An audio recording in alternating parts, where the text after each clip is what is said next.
Welcome to another episode of your favorite show, Soulfully Thorvi, with your host, Thorvi. Today we are going to discuss a topic that's really close to my heart: the power of being alone.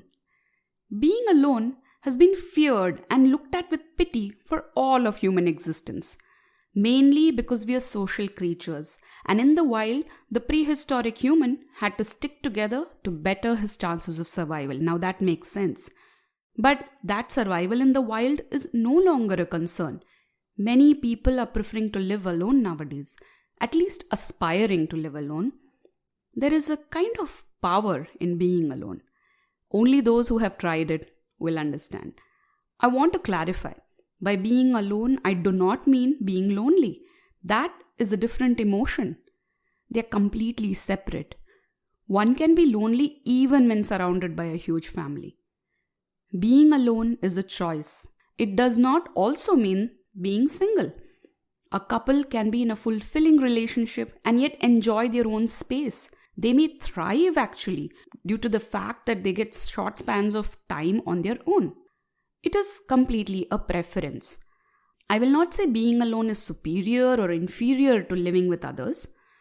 I just want to share my idea of being alone and how I thrive when I am alone.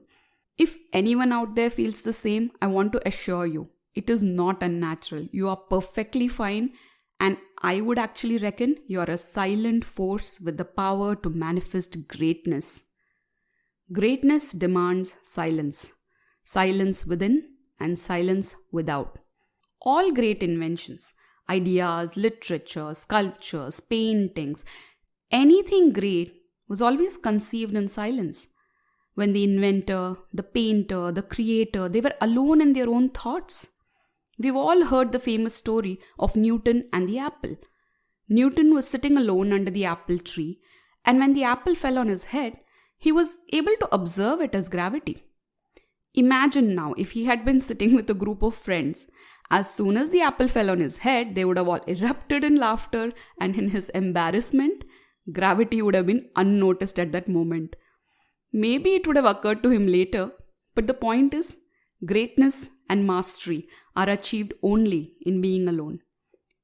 Most people will never understand the need for being alone, and for people like me, it can be frustrating. I love being on my own, and I notice that I get a lot done in a short time. I am motivated, I'm in a great mood, and I feel amazing when left on my own. This may also be due to the fact that I'm an empath. That is, I can sense and feel energies of people around me. And the worst part is, at times I can sense intentions. I can see through the bullshit. I know when someone is deflecting me or gaslighting me. And when I cannot do much about it, it just feels like a huge waste of time. Have you noticed? Most people thrive on drama, attention, gossip, and sensational news. That adds no value to their life. They are hardwired to seek all of this, and unfortunately, they drag everyone around them down with this. Most of them are well-meaning individuals with good hearts, but the damage they cause is worse. There's a saying that an intelligent enemy is better than a foolish friend. If you are someone who wants to get ahead in life, improve every area in your life, manifest and work on your big ideas, the only way is to find alone time. Now, let's look at what does alone time look like exactly. Well, the ideal alone time is living alone completely. I cannot emphasize the power of this enough. But I understand not all of us want to live alone, and there is an actual fear of dying alone. In that case, I would suggest create your own sanctuary in your room at home. Spend time working on your ideas, practicing your skills, reading books. Listening audiobooks is a great way of getting a lot of information done. Meditating and a lot of other things.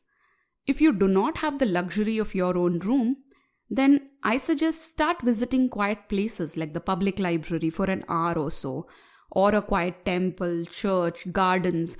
Find a small coffee shop that does not get many visitors. Visit museums even. Get creative. If there's a friend who has an extra space or extra room in their house which they can lend to you whenever they are not there, for example, that could be your workspace or your alone time space. And sometimes, despite having your own room, you may still get overwhelmed with the energies around you, and I totally get it. At that time, try to get away for a day or two. Visit a weekend getaway, get a quiet hotel room or a resort, and guess what? It need not be in another town. It can be just nearby in the same town that you stay. Alright. Now, what happens when you're in your alone time? What are you supposed to do? If you're not naturally inclined to aloneness like me, you may find it odd in the beginning. You may feel bored and lazy as well. But once you crave your alone time, ideas will flood your mind in silence. A small disclaimer. Being alone does not mean being stuck with your phone in the room. That is exactly the opposite of being alone. See, understand. Being alone must include silence. What we consume is not just limited to food. Media, music, news, books, everything, even a conversation, everything that we take in through the senses is food. And for the mind, this is actually noise. The idea is to silence your mind. So maybe choose one book you want to give your 100% focus to in your alone time. Log out of all social media, silence your phone. Actually keep your phone in a bag in the silent mode so you won't remember it. Remember, nothing is free. All these free entertainment and OTT apps, they're costing you your time. Now, if you have decided to write during your alone time, amazing. As I said, silence your phone, put it in your bag, sit in front of your laptop, disconnect the Wi-Fi so that you don't keep opening Google every few seconds, and then start writing. The best thing when you're writing is a paper and pen, especially while ideating. That is when you're doodling and trying to get ideas out. The act of writing by your hand forces your brain to focus and coordinate the hand movement. This elevates your ideation, bringing you to the present. Sometimes you may want to listen to music. So choose the music you want to listen to. Maybe you need some inspiration for a small workout or while doing work. That's absolutely fine. See, the basic idea is to monitor and be deliberate on what is allowed in your space during your alone time. Right from social media, mobile phones, music, books, food, everything. Trust me, you will be amazed at the results you achieve in just a few of these alone time sessions. Now, till now, all of this is a guide for people who want to practice aloneness but haven't yet tried. Aloneness as a way of life is even more powerful. The choice of socializing when you want can make you a better friend, a better family member, and a better partner. Just imagine you have spent your alone time and now you feel like you really want to reconnect with those friends. You call them up, you go out for a nice lunch. You will have proper conversations with them. You will be interested in their lives. There will be an actual give and take. Unlike when you're following their every move on social media, what do you talk to them when you meet them in person? It's just too much exchange of information, I believe.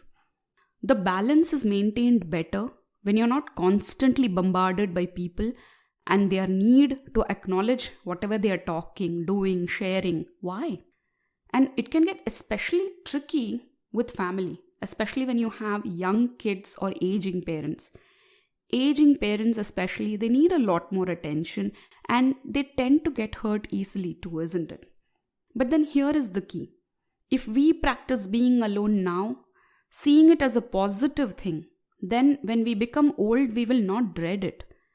Most marriages I have seen are need-based. And this till death do us apart, it's an assurance of being for each other in old age. But practically, look at the number of old couples who actually grew old together. Hardly any. Most of them are left widowed for 20, 30 plus years, and they spend each day of these 20, 30 years in the sadness of being alone. It is just not worth it. Embrace your aloneness today. A romantic relationship or marriage can function so much better with space. Both partners can practice aloneness being under the same roof. It's possible. It's important to have these conversations before committing to the relationship because remember, 95% of people are in relationships because they are scared of being alone, not because they are truly in love. Only around 5% are in a relationship because they genuinely like spending time with that person. Now, there is nothing wrong in the first 95%, but communication and acknowledgement of this is critical. Otherwise, there is a lot of misunderstanding and lot of divorce. The biggest mistake people make in relationships is the demand of doing everything together, literally everything. Right from the time you wake up till you sleep, you want to be stuck together like twins, conjoined twins, that too. And I've seen people even having one social media account as a couple. I believe this develops codependency. And when one person passes away or moves away, the other is left devastated because they don't know who they are as an individual. Then their entire identity is that of a couple. It is sad because this removes the potential of what a power couple can achieve in society. So let's talk about what is a power couple.